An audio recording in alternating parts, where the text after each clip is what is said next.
Kenya ni mashakaite ndeto yake ya muno ireketie kuhanika a very tragic and horrible plane crash accident that has led to the deaths of over 60 people. The plane was on its way to a major city when it came falling down from the sky, and it is feared that no one has survived in this tragic accident. Na tukirora ndeto na mukano ureketie kurekererio ni muhuri biashara Damaris wa Damas Spares akiariria Kenya na mafans na arumiriri ake iguru rigie ndeto irakoretwo gisirculate online. Damaris niugite ati it has come to her attention and that of her team in office that there is a poster doing rounds on social media ikirira Kenya mawira ati maraheanwo ni kambuni ino ya Dama Mobile Spares na ati nginya KNENE requirements na mushara area egokorwo kiriha Kenya arĩa megũkorwo makiona mawira maya. No Damaris nĩarĩte Kenya ati aca, they are not offering any jobs, it is a fake poster. Oguti andũ marĩkĩte kurekereria kana gũkorwo maki-advertise mawira.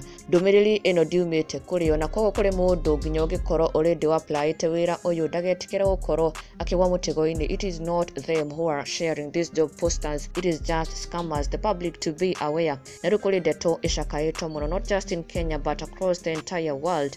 Nikugite mutino mũru mũno wa ndege irakuĩte over 60 passengers, 62 in particular, aria kwa ihinda rĩrĩ merikanĩte to have died in this tragic accident. The plane was on its way to Sao Paulo, a major city in Brazil, when it was seen falling from the sky. Irakorwo kiana ta ya inaina na thutha ũcio it took a nose dive na kugwa handũ in a forest. Na thutha ũcio a huge blast was heard as the plane hit the ground and also a huge cloud of smoke followed. Ndege ĩno ĩgĩakana mwaki na kwĩya hakuhĩ yothe.